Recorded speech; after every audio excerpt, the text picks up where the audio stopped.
Bienvenido, bienvenida a este proyecto de la asignatura de Informática Industrial de la Escuela Superior de Ingeniería de la Universidad de Cádiz.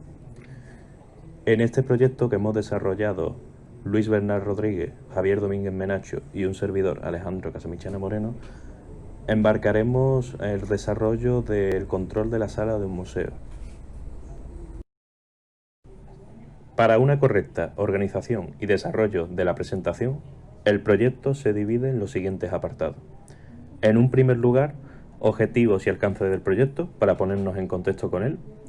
En segundo lugar, la memoria completa del proyecto, en el que podremos observar, entre ellos, el diagrama físico del sistema, diagrama de flujo del programa y la programación realizada del microcontrolador. Por último, pondremos en contexto nuestras conclusiones y reflejaremos las dificultades y las posibles ampliaciones de este proyecto. El objetivo de esta presentación es exponer la simulación de control de sala de un museo. Para ello, se controlan dos competencias fundamentales, como el aforo y la cantidad de luz que reciben las obras a lo largo del día.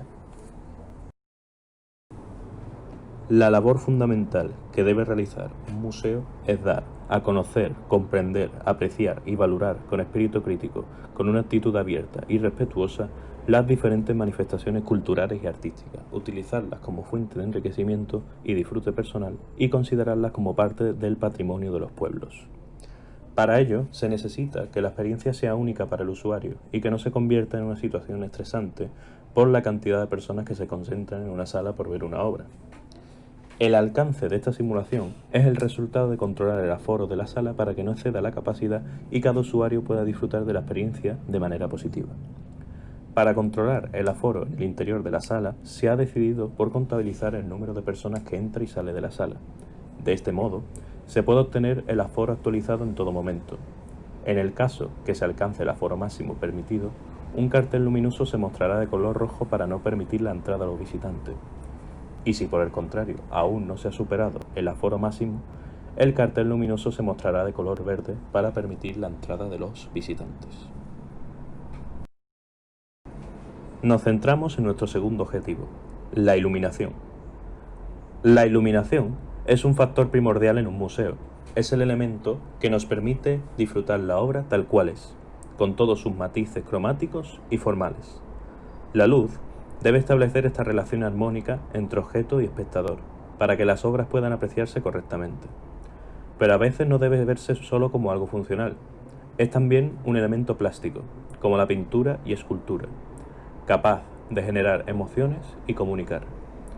En determinadas exposiciones, la luz contribuye al significado de la obra y genera el contexto expositivo adecuado, como podemos ver en la imagen, posicionando al espectador en un estado emocional en el que perciba la obra en su total complejidad. La aparición del LED ha permitido mayor flexibilidad a los diseñadores para cumplirla. Y es que el LED no emite rayos ultravioleta, no irradia calor y tampoco infrarrojos.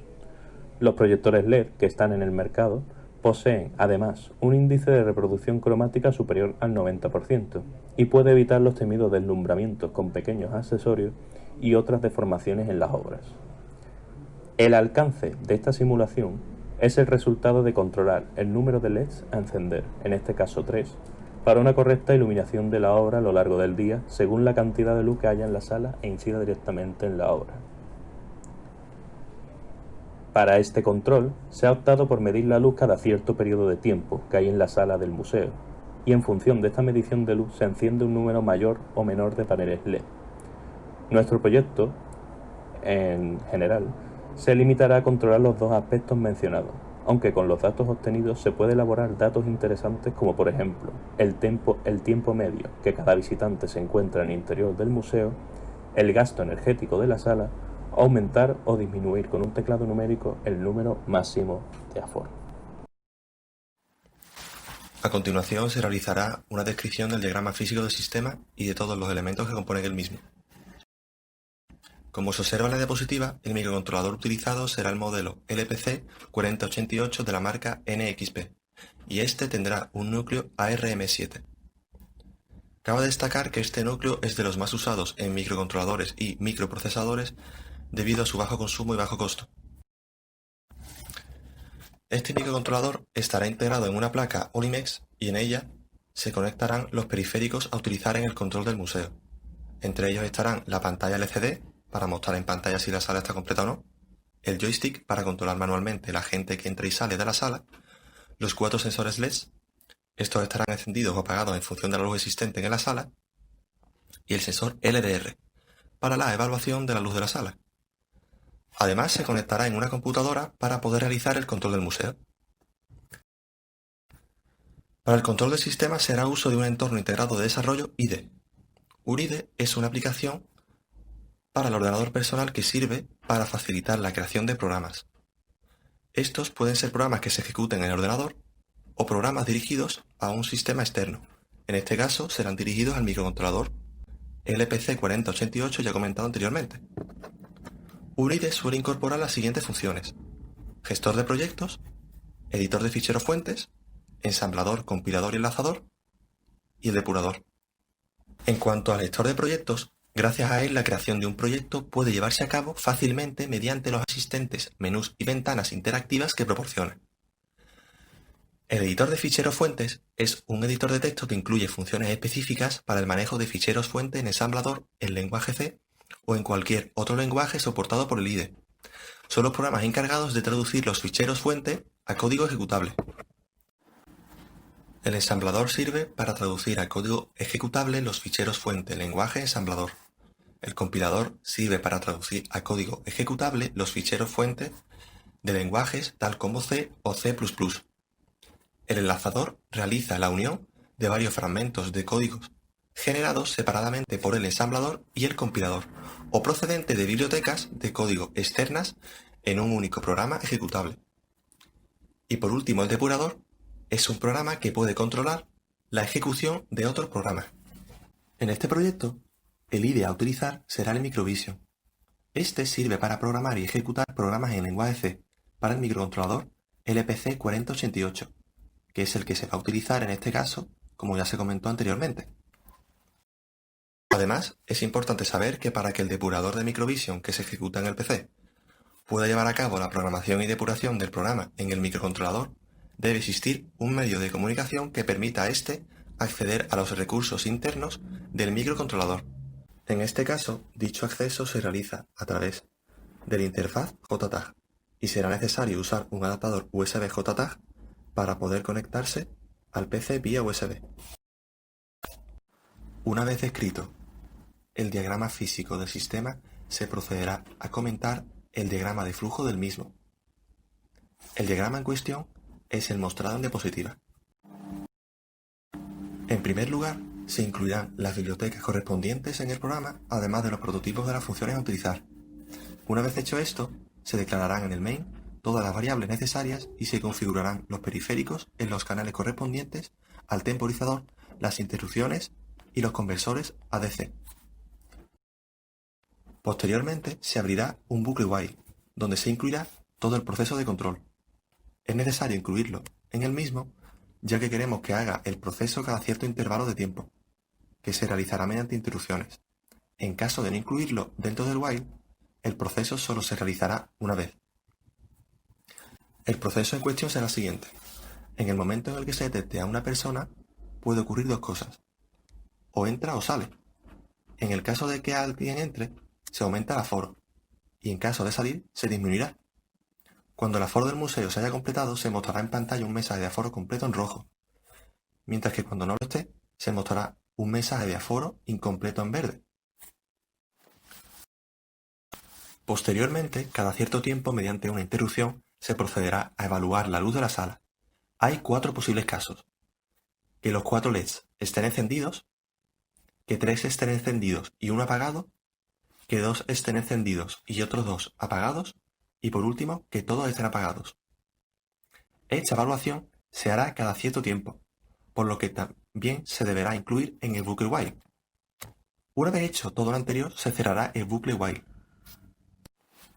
Y así, de esta forma, se termina el diagrama de flujo. A continuación, se muestra en orden y por partes el código utilizado para la programación del microcontrolador en Microvision. En primer lugar, se define la directiva para incluir las funciones de la biblioteca. En nuestro caso, se utiliza la siguiente directiva para la biblioteca de los timers, joystick y LED, entre otras. También se aplica un identificador a limitaforos de valor 19. Por lo tanto, siempre que se utilice limitaforo en el código, internamente se interpreta como el número 19. Posteriormente, se muestran los prototipos de funciones, dos en nuestro caso. En primer lugar, se observa la función desarrollada en ensamblador. Y en segundo lugar, la función de la interrupción del timer 1.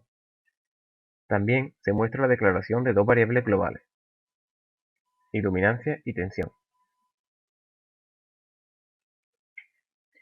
A continuación se introduce la función principal y se comienza con la declaración de dos variables locales. La variable val, utilizada para almacenar el valor que devuelve la función leer joystick. Esta función devolverá un 1 si se ha pulsado el joystick hacia arriba y un 2 si se ha pulsado el joystick hacia abajo. También se declara la variable aforo, que se utiliza para almacenar la cantidad de personas que se encuentran dentro del museo. Posteriormente se inicializa todo lo siguiente: la pantalla LCD y su fuente a utilizar, el convertidor analógico digital, que se saca del modo bajo consumo y se selecciona el canal 1, ya que por el cual se obtienen los datos de la luz de la sala a través de la LDR. También se inicializa los LED, para configurar como salida los pines conectados a ellos. Y por último se inicializa los timers y se borra la bandera de interrupción del timer 1. A continuación, se arranca el temporizador 1, encargado de generar los ciclos de tiempo de 5 segundos. Se habilitan sus interrupciones, se le asigna la prioridad más alta y se habilitan las interrupciones de forma global. Una vez se inicia y se configura todo lo anterior, se entra en un bucle continuo. Dentro de este bucle, y en primer lugar, se lee el valor que tiene el joystick, con la función leer joystick, descrita anteriormente. A continuación, se realiza un retardo de 200 milisegundos, y se entra en la función desarrollada en ensamblador, que determina si aumentar o disminuir el número de aforos de la siguiente forma. En primer lugar, se compara el valor de joystick con 1, para determinar si se ha pulsado hacia arriba. Si dicha variable es un 1, se aumenta el valor de aforo en 1 y se sale de la función. En el caso que la variable no tenga el valor de 1, se comprueba si tiene el valor de 2, para determinar si se ha pulsado el joystick hacia abajo. Si es un 2, se disminuye el valor del aforo en 1 y se sale de la función. En el caso que no tenga ninguno de los dos valores, se determina que no se ha detectado ninguna pulsación y se sale de la función. Una vez se sale de la función en ensamblador, se continúa en el bucle continuo y se evalúa la variable aforo, de forma que si ésta es superior al valor máximo de aforo, se muestra en la pantalla LCD el color rojo, y por el contrario, si aún no se ha alcanzado el aforo máximo, la pantalla muestra el color verde. También añadir que siempre se muestra el foro actual por la pantalla LCD. Una vez realizado todo lo anterior, se vuelve al inicio del bucle, ya que es continuo, y cada 5 segundos se realiza una interrupción para evaluar la luz de la sala, y en función de esta encender un número mayor o menor de LED. Esta evaluación de la luz a través de una interrupción cada 5 segundos se realiza de la siguiente forma. En primer lugar, se borra la bandera de petición para que se encuentre operativa para la siguiente interrupción. A continuación, se le asigna el valor obtenido de la LDR a la variable tensión, y esta se obtiene luminosidad a través de la siguiente función. A continuación se muestra el valor obtenido de la luminosidad en la pantalla LCD y se evalúa dicho valor para encender o apagar un determinado número de LED. A continuación se expone una serie de conclusiones. En primer lugar, en la simulación no se ha contado con los recursos necesarios debido a la limitación de movilidad por el COVID-19, y se ha adaptado a la situación como es el ejemplo de utilizar el joystick y no el detector de presencia para realizar el proyecto. Todo esto ha ocasionado dificultades a la hora de elaborar dicho proyecto y realizar la simulación. En segundo lugar, se han corregido una serie de errores, los cuales han retrasado bastante la programación. Entre ellos se encuentran dos principalmente: los rebotes que genera el joystick resueltos con retardo y los parpadeos de la pantalla LCD al configurar los colores verde y rojo. Para resolver este último error, se ha optado por escribir en pantalla la palabra de dicho color y no la LCD al completo. Por último, este proyecto, con los recursos necesarios para ello, puede llegar a ser más eficiente. Por ejemplo, se ha dado por hecho que una vez alcance el aforo máximo no pase ningún usuario más hacia la sala, pero realmente puede ocurrir. Por lo tanto, se puede añadir algún tipo de alarma sonora para cuando se produzca esta situación. Otra posibilidad es añadir sensores de temperatura y humedad al proyecto, como también realizar cálculos para obtener el tiempo medio de los usuarios en la sala. Todos estos aspectos ampliables del proyecto se marcan como actualizaciones a futuras simulaciones para la sala de un museo.